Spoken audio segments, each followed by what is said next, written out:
Hello అండి, welcome to Siri kitchen. ఈరోజు మన కిచెన్లో కాకరకాయ కారం ఎలా ప్రిపేర్ చేయాలో చూపించబోతున్నాను.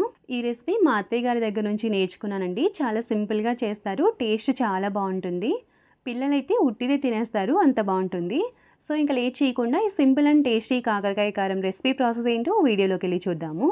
ఈ కాకరకాయ కారం ప్రిపేర్ చేయడానికి ఇక్కడ నేను 600 గ్రాముల కాకరకాయలు తీసుకున్నానండి. అంటే హాఫ్ కేజీకి కొద్దిగా ఎక్కువగానే ఉన్నాయి. ఇప్పుడు ఈ కాకరకాయలోని చేదు కొద్దిగా తగ్గాలి అంటే పైన గరుకుగా ఉన్న పార్ట్ని తీసేయాలి. ఇలా లైట్గా తీసేయటం వల్ల కొంచెం చేదు తగ్గుతుంది. అది కూడా పిల్లలు తినాలి అనుకుంటే తీసేయండి, లేదా పెద్దవాళ్ళకైతే అలాగే ఉంచేయచ్చు, ప్రాబ్లం లేదు.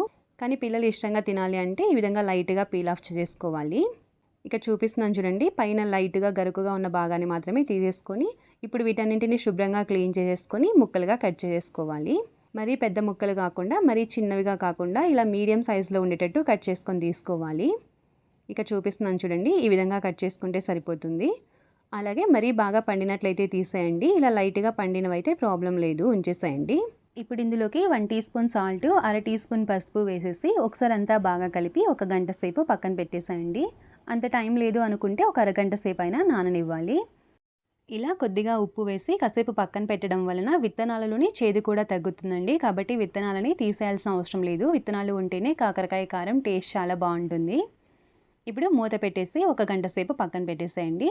మీకు ఇక్కడ గంట తర్వాత చూపిస్తున్నాను చూడండి. మళ్ళీ ఒకసారి అంతా బాగా కలిపి ఈ విధంగా చేతితోటి గట్టిగా ప్రెస్ చేస్తూ ఇందులోని వాటర్ మొత్తాన్ని తీసేయాలి. అప్పుడు ఆల్మోస్ట్ మనకి చేదు మొత్తం తగ్గిపోతుంది.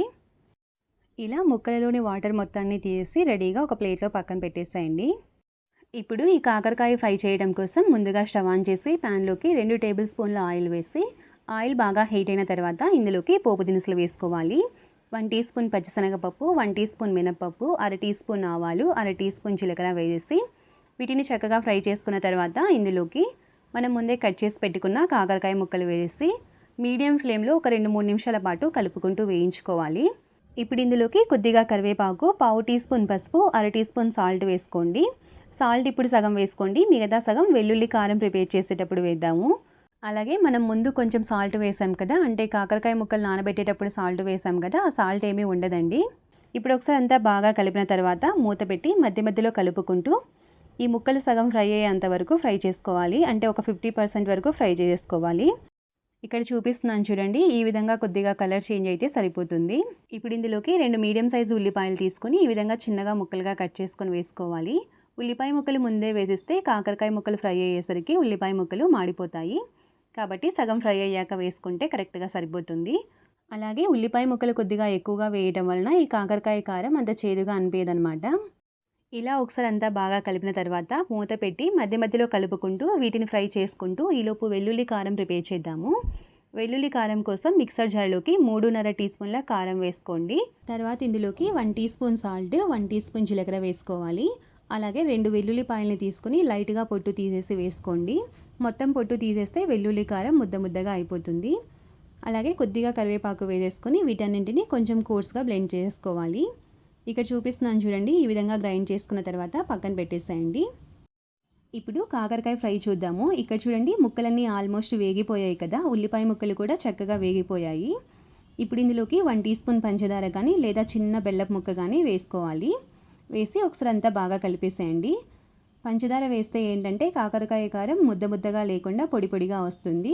అదే బెల్లం వేస్తే ముద్దగా అవుతుంది.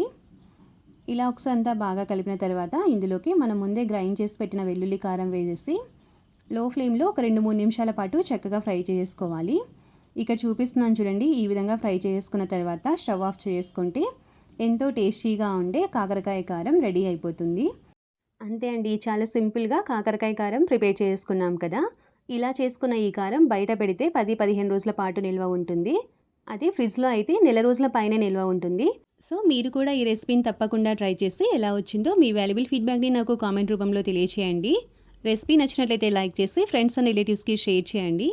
ఇలాంటి మరిన్ని ఈజీ అండ్ టేస్టీ రెసిపీస్ కోసం మన ఛానల్ని సబ్స్క్రైబ్ చేసుకొని పక్కనే ఉన్న బెల్ ఐకాన్ని క్లిక్ చేయండి. Thanks for watching.